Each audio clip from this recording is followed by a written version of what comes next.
Hey guys, how you doing? This is Mitchell. Welcome back to MJ Motivation and Life Coaching. This is for people who are thinking about going into life coaching. 3 lessons here to learn. That's all there is. There's 3. Let's get right down to it. The first thing is this. If you're even thinking about going into life coaching, right? I already know you want to take care of everybody all at once, right? I want to take care of this issue and this issue and that issue. Well, I love the energy. It's great. But it's just not possible. Let me tell you why. So if you have an issue, say, with your kidneys, right? A lot of pain, it hurts, your kidneys just killing you, right? You don't go see the eye doctor, do you? No, you probably go see the nephrologist who specializes in what? Kidneys, of course, right? Same thing with life coaching. Life coaching, the word itself is so nebulous, What a nebulous word. If I were to ask you, what do you do, and you say life coaching, I would probably leave that conversation more confused than when we first started, because life coaching doesn't really say a whole lot. It's like if I drove a bus, you say, what do you do? I drive. What do you drive? What do you mean you drive? I will understand that at all. What does that mean, right? So life coaching can be looked upon the same way as you would with medicine, in a very sliced off type, they call it niches or niche, right? But sliced off type situation. So for me, I deal with a few niches only. I deal with divorce. I also deal with a very specific niche, is females who have left, are divorced, are separated from their partners and are not going to come back. That's coaching I do. The reason why is because 70% of divorces are initiated by females. It goes up to 90% for women who are college educated who are getting divorces. So that's a niche that I cater to, of course, right? Because I've been there myself. That's why, okay? Number 3 is anxiety, and number 4 is business coaching. I like those 4 areas the most. Those are the 4 I feel the most experience with. And also, too, with those 4, I've experienced all 4. So I have experience in all 4, okay? Number 2 is this. Do I need to have experience to be a life coach? No, you don't, guys. You don't. Look, you don't need to have that. Let's look this way. I've never worked one day in Wall Street. I have never put my foot in New York Wall Street Exchange ever. But my master's degree is in economics. I have a Series 6 and a Series 7 certificates, which are for Wall Street, right? But I don't do Wall Street, never have, right? But I have the education for it. But I don't have the experience, but I have the education for it, right? My BA, Urban Studies, minor in psychology. I mean, you guys need to understand this. If you have an interest in something, don't let your lack of actual boots on the ground experience deter you from not pursuing that via an education, via reading books, via watching other life coaches out there who are in the area in which you have an interest in. You don't have to be that exact person who's reaching out for help via coaching to be able to help them. You can still help people. I did a talk about 9 years ago. I spoke at a women's shelter. And my topic was about helping them find employment when they were done going through with what they were going through, right? Now, I don't have experience with any kind of domestic abuse or having a wife like that, or none of that kind of stuff, right? I cannot relate in that area except to be empathetic for sure, right?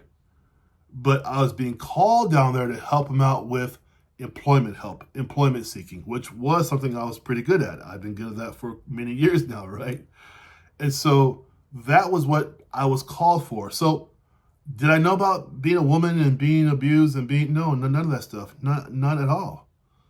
But I can still relate in some area there to help them out.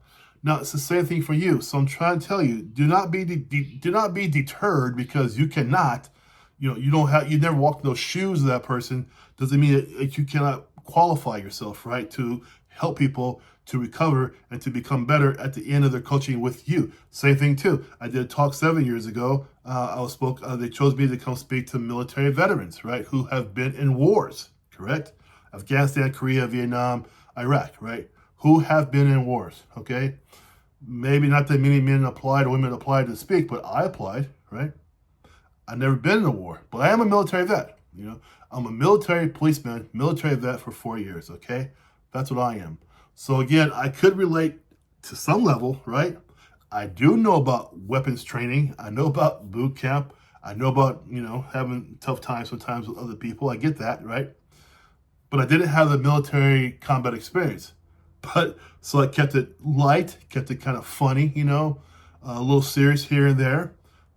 But I still did the talk because I had some qualification. Now, it's the same way with you guys. You don't have to have this, I have to experience exactly what this person is going through to be their coach. You do not have to do that.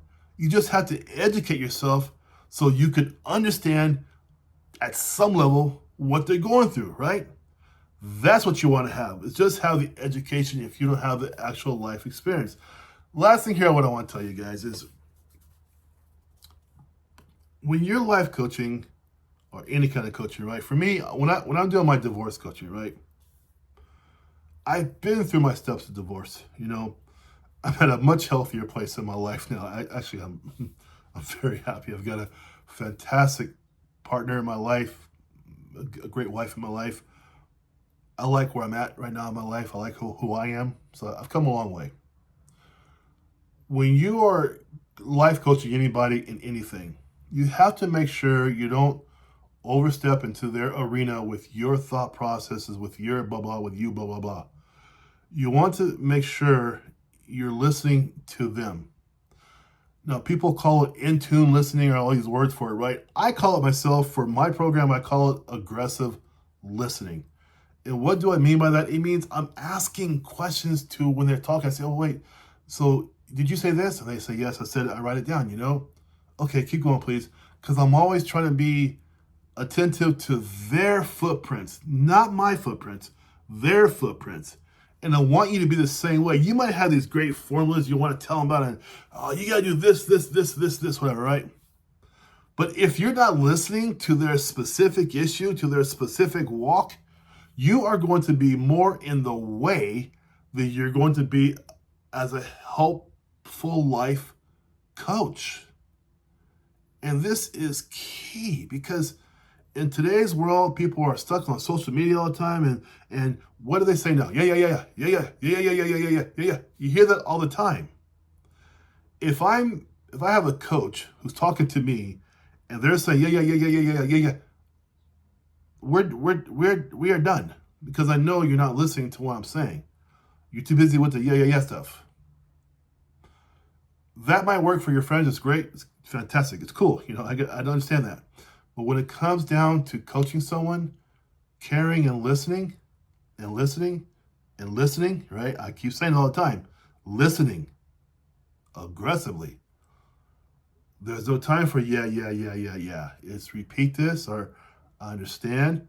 Okay, I get you. Let's keep on going, please. That's what this number 3 is so huge for me. It's almost like my pet peeve.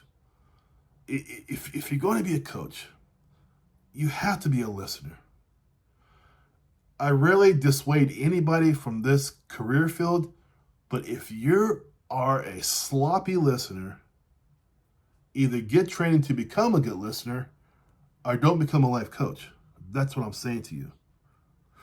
The best life coaches isn't because they're the best programs, isn't because they're the coolest or the richest. No. The best life coaches are the best listeners. They aggressively and actively listen to their clients. And let me tell you another thing too. When you're a great life coach, what do you think happens to your name and reputation? If you're talking to Joe about his problems, you're a great listener. Well, Joe's probably got friends, right? And Joe's friends have friends, right? And you have a little bit of social media here and there. And your name pops up. And Joe says, hey, that Mitchell, man, he from MJ Motivation, man, he listens aggressively. He really understands where I'm coming from. And that's what I want you to be. So With all your excitement here about becoming a life coach, that's great. I'm with you 1,000%. I want to tell you from the bottom of my heart, you have to be a good listener, okay? If you're not, read about it, watch videos about how to be a good listener, but become a good listener, because that's the key to your entire career. It's the key to your entire career. If you branch out and hire other coaches to help you out with your business, they too must meet that same criteria. They have to be good listeners, okay? You guys have any questions for me at all? mjmotivationandlifecoaching@gmail.com, and I'll be there for you. You guys take care and have a good night. Bye-bye.